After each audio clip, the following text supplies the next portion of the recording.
Dear students, अब हम करेंगे कक्षा 8 की इंग्लिश वर्कबुक प्रखर की वर्कशीट 78 और 79।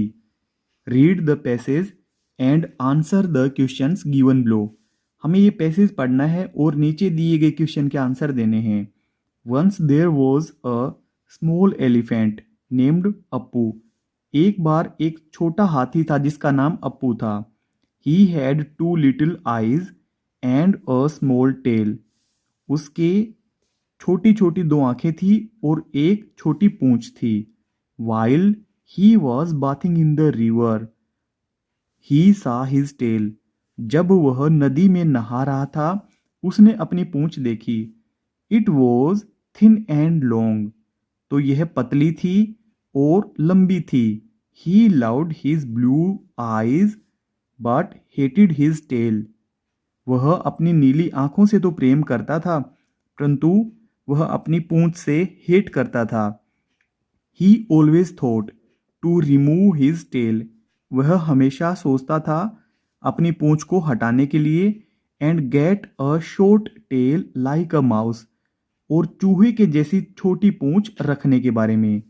ही asked a mouse if he could borrow his tail but the mouse refused as his tail was long for him. उसने चूहे से कहा कि क्या तुम मुझे अपनी पूंछ दे सकते हो, बट द माउस रिफ्यूज्ड। परंतु चूहे ने इनकार कर दिया क्योंकि चूहे की पूंछ चूहे के लिए बहुत लंबी थी। ए वाला, right simple answer for the given question. हमें सामान्य आंसर देने हैं दिए गए क्वेश्चन के लिए। Who is Appu? तो अप्पू एक हाथी है। अप्पू जिस टेंस में हमसे पूछा गया था उसी टेंस में हम इसका आंसर देंगे। यहाँ पे प्रेजेंट में पूछा, हम प्रेजेंट में ही इसका आंसर देंगे। Appu is a small elephant. Elephant. Appu एक छोटा हाथी है। When did he see his tail? उसने अपनी पूंछ कब देखी? He saw his tail while he was bathing. He was bathing in the river. In the river. उसने अपनी पूंछ को उस समय देखा जब वह नदी में स्नान कर रहा था। How was his tail? उसकी पूंछ कैसी थी? वैसे तो हमें यहाँ पे बताया कि उसकी पूंछ छोटी थी, परंतु इस सेंटेंस से आगे हम इसका आंसर देंगे। यहाँ पे इसका आंसर है it was thin and long. It was thin and long. यह पतली थी और लंबी थी। What kind of tail did Appu want? Appu Appu किस प्रकार की पूंछ चाहता था? Appu wanted Appu wanted the tail as short as अ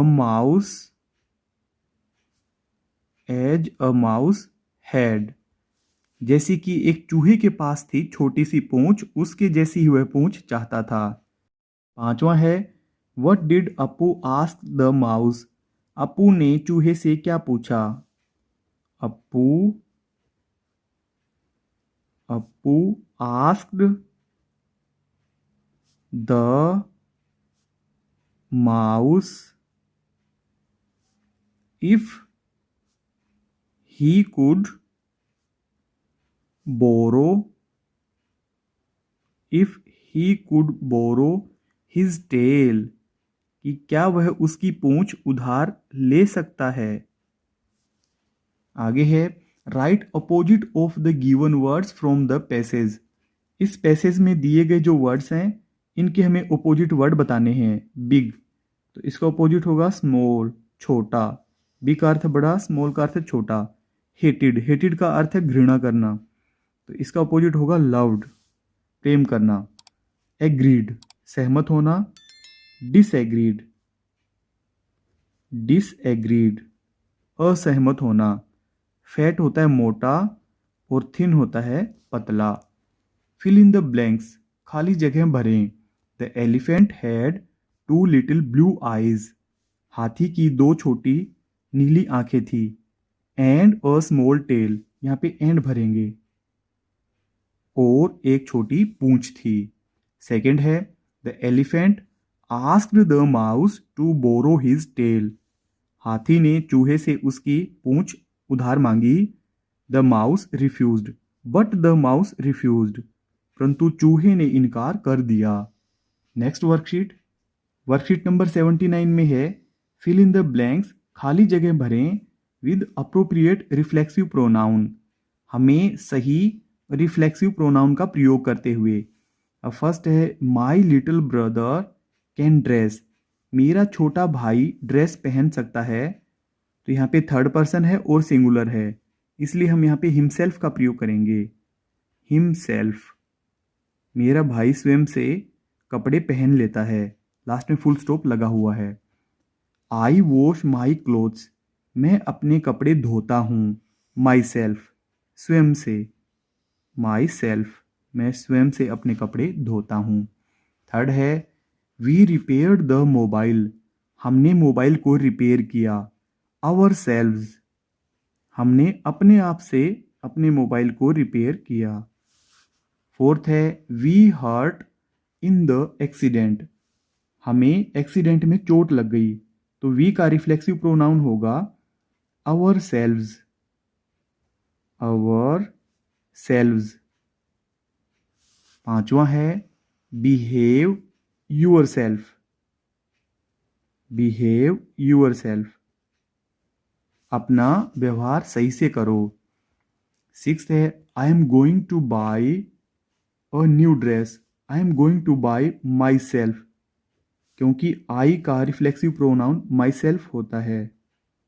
मैं खुद से एक नई ड्रेस खरीदने जा रहा हूं। यू स्टार्टेड द फाइट, तुमने फाइटिंग शुरू की थी, तुमने लड़ाई शुरू की थी। यूर सेल्फ, यूर सेल्फ, तुमने खुद ने लड़ाई शुरू करी थी। आगे आठवां the dog barked at in the mirror, कुत्ता खुद के ऊपर ही कांच में भौंक रहा था। तो आएगा इट सेल्फ, जानवर है इसलिए आएगा इसके लिए इट सेल्फ। आगे है नाइन्थ वाला don't put your hand on the gas, अपने हाथों को गैस पर मत रखो। You can hurt yourself, क्योंकि तुम अपने आप को हानि पहुंचा लोगे। Yourself. आगे 10वां they wanted to go there by, अब यहाँ पे दे का ऊपर हमें बॉक्स में रिफ्लेक्सिव प्रोनाउन नहीं बताया गया है, तो दे का रिफ्लेक्सिव प्रोनाउन होता है देम सेल्व्स, देम सेल्व्स। आगे है the cat played by itself, बिल्ली अपने आप से खेली। लास्ट में है you shouldn't go there by yourself, तुम्हें वहां पे अपने आप से नहीं जाना चाहिए। डियर स्टूडेंट्स, आपके प्यारे प्यारे कमेंट्स का हमें इंतज़ार रहता है। अगर आपके कोई सवाल या सुझाव हैं तो आप कमेंट करें, हम आपको ज़रूर रिप्लाई करेंगे। इस वीडियो के डिस्क्रिप्शन में मिलेगा आपको हिंदी, गणित और अंग्रेजी वर्कबुक का लिंक, तो लिंक पर क्लिक करके आप पूरी वर्कबुक के हल एक साथ देख सकते हैं। अगर आपको हमारी वीडियो अच्छी लगती है तो चैनल को सब्सक्राइब जरूर कर लें। Thank you.